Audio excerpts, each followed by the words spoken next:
Okay, so Errol Spence has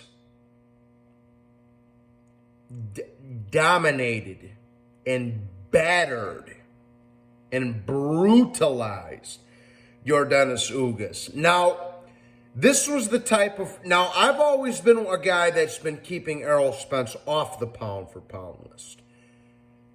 I've been waiting to see this type of performance from him in order to put him on that pound-for-pound list. Now, to me, yeah, he's on there. Again, man, I think you got Usyk at the top is number one. I don't include Canelo in mine because he's a drug cheat. Lomachenko and Chocolatito right underneath that, in my personal opinion. Naoya Inoue right after that. Then you got Spence and Crawford. So 5 and 6, 6 and 5 is where I think Spence and Crawford rank on the pound for pound list. Then right underneath that, you got Nonito Donaire. And then Triple G. And then Beterbiev. And then I still think Josh Taylor deserves a spot at the butt end of that fight. But not for long because we got Charlo Castano undisputed coming up, as well as Haney and Cambosis. So that's what it is. To me, Errol Spence has looked better than he's ever looked. You got to remember, this is, again, and I was telling you guys prior to this fight that you guys were giving Ugas way too much credit for beating a 43-year-old Pacquiao. Pacquiao would have destroyed it in his prime, not the Pacquiao that fought Ugas and Thurman and Broner, but a prime Pacquiao beats Spence and Crawford, and I stand by that. However, you guys were putting too much stock into that Pacquiao one that Ugas got. He was 43 years old and he hadn't fought in 2 years, okay? He was a shell of his former self. I also have to say this. I may have to rethink on who I'm picking if Spence and Crawford ever was to happen. I was always one of the guys, admittedly so, that has been leaning towards Crawford in that whole debate, and I don't feel like having a discussion about it. The fight should have happened 3 or 4 years ago. If it happens, great. If not, shut the fuck up about it.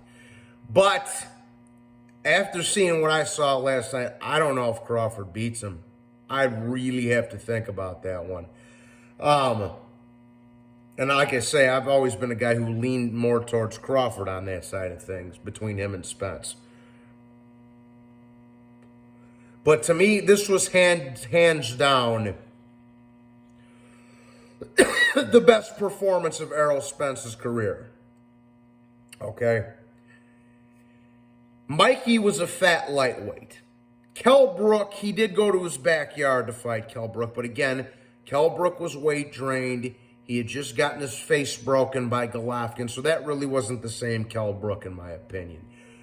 Sean Porter, who I have always held a high regard in, that was a struggle for Errol Spence. You know, that fight could have went either way, and Spence basically bailed himself out of trouble with that knockdown he got in that fight.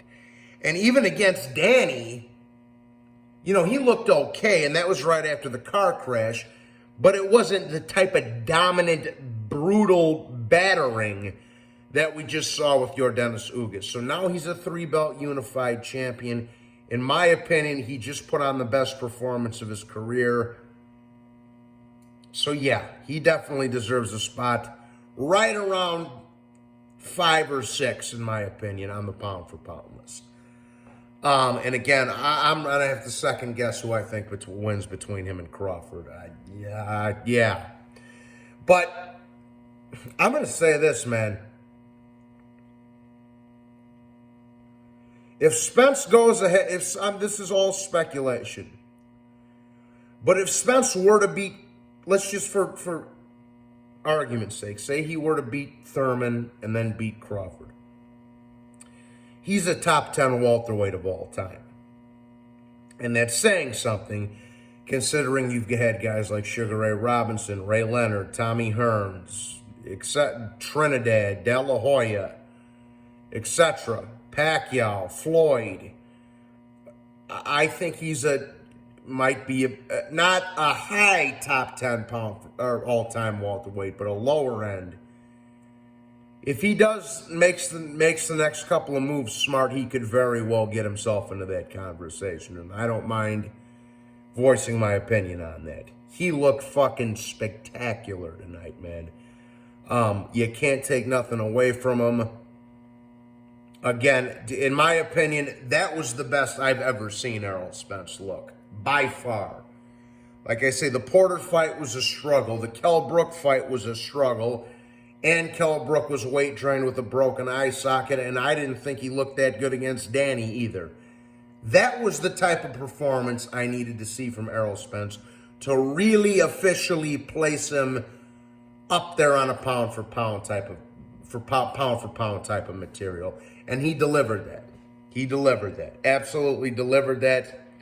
I mean, Ugas barely won a fucking round. I only gave him the 6th round when Lawrence Cole made a dumb decision to break him apart and Ugas cold clocked him and all that other shit.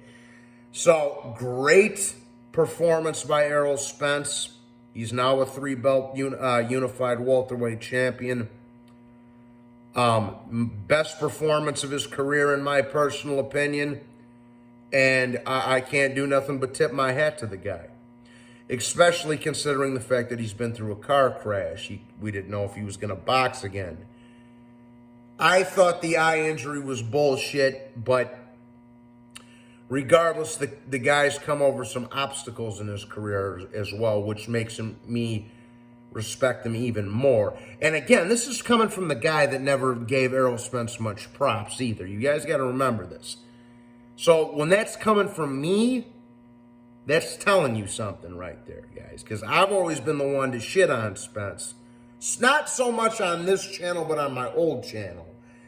And, you know, he looked fucking beautiful tonight. It was a flawless victory.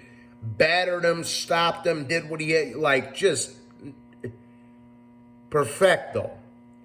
So, shout out to all the Dallas people down there in the Lone Star State. Shout out to Errol Spence for a great performance. I picked Spence to win on points. He got the stoppage. Good for him. And that was, and that's one more thing before I wrap this up. That was definitely the highest caliber knockout he's ever gotten. Because he didn't knock Danny out. He didn't knock Porter out. Again, he did stop Kell Brook, but there was some stipulations with that. Him dropping in weight and having a broken eye and all that other shit. So, yeah. Well done, Errol. Well done. Please hit the like and subscribe. God bless and much respect. Salud.